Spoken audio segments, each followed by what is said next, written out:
আসসালামু আলাইকুম ওয়া রাহমাতুল্লাহি ওয়া বারাকাতুহু। আলহামদুলিল্লাহ।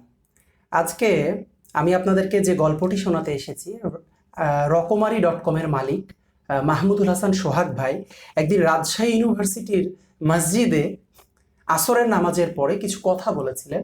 সে কথাগুলো আমার মনের ভিতরে নাড়া দিয়েছিল, সেগুলোই আপনাদের সাথে শেয়ার করতে চাচ্ছি। রকমারির মাহমুদুল হাসান সোহাগ ভাই রাজশাহী ইউনিভার্সিটির মসজিদে একদিন আসরের নামাজের পরে, মানে তাবলিগ জামাতের সাথে উনি এসেছিলেন এবং বলল যে আসরের নামাজের পরে আম, দিনের বিষয়ে কিছু কথা বলবেন তিনি। তো সেখানে আলহামদুলিল্লাহ আমার বসার সৌভাগ্য হয়েছিল। তো সেখানে উনি সেখানে সোহাগ ভাই প্রথমে আমাদেরকে যে প্রশ্নটি করলেন, আসলে শয়তানের বয়স কত?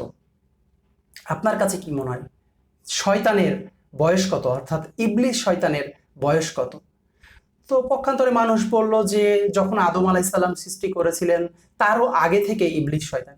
বলছে তাহলে সে এত বয়স, তো তার মানে মানুষকে বিভ্রান্ত করার যে অভিজ্ঞতা এটা কতটুকু? তো এটা অনেক, কারণ সে অনেক অনেক বড় বড় মানুষকে সে বিভ্রান্ত করেছে। তো আমি আর আপনি কতটুকু, মানে তাকে বিট করা আমাদের জন্য কতটুকু পসিবল? আবার উনি এভাবে আমাদেরকে প্রশ্ন ছুড়লেন যে আহ, জিন শয়তান আমাদেরকে যেভাবে করে বিভ্রান্ত করতে পারে এবং তার ক্ষমতা কি লেভেলে আছে, চিন্তা করেন যে সে আপনাকে মানুষের ছলে এসে আপনাকে বিভ্রান্ত করতে পারে।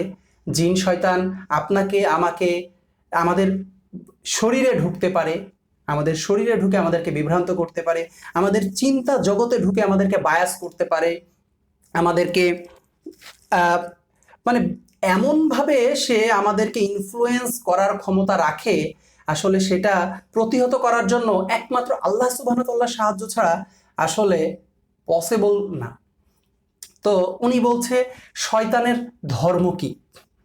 তো ওনার কথা অনুযায়ী শয়তানের ধর্ম, শয়তান যদি একটা লেভেল দিয়ে দেয় যে শয়তানের ধর্ম এটা, তাহলে তো সবাই ওই ধর্ম থেকে বুঝেই যাবে এটা শয়তানের ধর্ম, এটাতে যাওয়া যাবে না। উনি বুঝিয়েছে শয়তানের ধর্ম হলো এই যে যারা আমরা বলি না লিবারিজম, স্বাধীনতা চাই, আমাকে কেন এইটা করতে মানা করছো, কেন আমি জেনা ব্যভিচার করতে পারবো না, এটা কেন আমি সুদ খাইতে পারবো না, কেন আমি মিথ্যা কথা বলতে পারবো না, আমার যা ইচ্ছা তাই করব, আমি একজন স্বাধীন। শয়তানের ধর্ম উনি এই লিবারিজম টাইপের এই কনসেপ্টটাকে বুঝিয়েছে, যেটা বিভিন্ন ধর্ম থেকে আসা মানুষ হতে পারে। তো সবাই কি চায়? স্বাধীনতা চায়, আমার যা ইচ্ছা তাই করব, যখন যা ইচ্ছা তাই করব। কিন্তু আল্লাহ সুবহানাহু ওয়া তাআলা আমাদেরকে কিন্তু একজন দাস হিসেবে সৃষ্টি করেছেন। আল্লাহ সুবহানাহু ওয়া তাআলা আমাদেরকে যখন যা ইচ্ছা তাই করার অনুমতি দেননি। আল্লাহ সুবহানাহু ওয়া তাআলা আমাদেরকে সূরা জারিয়াতে বলছে যে আমি জিন ও মানব জাতিকে সৃষ্টি করেছি একমাত্র আমার বন্দেগী করার জন্য। মানুষ আমরা হলাম আল্লাহর দাস, আমাদের দাসত্ব করার জন্য আসলে আল্লাহ সুবহানাহু ওয়া তাআলা সৃষ্টি করেছেন। কিন্তু এই শয়তান আমাদেরকে বোঝায় তুমি কারো স্লেভ না, তুমি একজন উন্মুক্ত, তুমি স্বাধীন, তুমি নারী স্বাধীনতার নামে নারীদেরকে রাস্তায় নামিয়ে দেয়া, আমাদেরকে অনেক কিছু যে না কেন এটা করতে পারবো না, সুদ খাইলে কি সমস্যা, মানে এটা করলে কি সমস্যা, তোমরা লজিক বুঝো না। কিন্তু আল্লাহ সুবহানাহু ওয়া তাআলা আমাদেরকে দাস হিসেবে সৃষ্টি করেছেন। তো আমাদের কাজ হলো আনুগত্য করা, আমাদের কাজ আসলে যখন যা মন চায় তা আমরা করতে পারবো না। বিনিময়ে আল্লাহ সুবহানাহু ওয়া তাআলা আমাদেরকে জান্নাতের সুসংবাদ দিয়েছেন যারা আল্লাহ যা বলে তাই করে এবং আল্লাহ যা নিষেধ করেন যেটাতেই আমাদের কল্যাণ রয়েছে সেটা থেকে বিরত থাকে। তো এরকম আরো অনেক বিষয়গুলো উনি কথা বলেছেন। ওনার মূল বিষয়টা ছিল যে এই অনেককে উনি কালেমা পড়িয়েও, ডাক্তার জাকির নায়েক যেমন কালেমা পড়িয়ে মুসলিম করে, উনি আমাদেরকে কালেমা পড়িয়েছেন এবং বলেছেন যে আল্লাহ যা বলছে এবং রাসূল যা বলছে আমরা যেন সেটার অনুগত। অনেকে আমরা কিন্তু জেনে অজানে এই সমাজের বিভিন্ন লিবারিজম কনসেপ্টে বিশ্বাস করে ফেলি, যেটা ইসলামের সাথে সম্পূর্ণরূপে সাংঘর্ষিক। তো এই বিষয়গুলো ওনার কাছ থেকে শিখেছি। আরো বেশ কিছু বিষয় ছিল, সবগুলো হয়তো মনে নাই।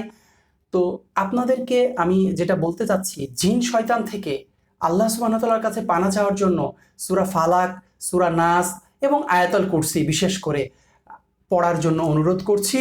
এবং জিন শয়তানের ক্ষমতা অনেক অনেক বেশি, তো সেটা থেকে আল্লাহ সুবহানাহু ওয়া তাআলার কাছে আমরা আশ্রয় প্রার্থনা করছি। আসসালামু আলাইকুম ওয়া রাহমাতুল্লাহি ওয়া বারাকাতুহু।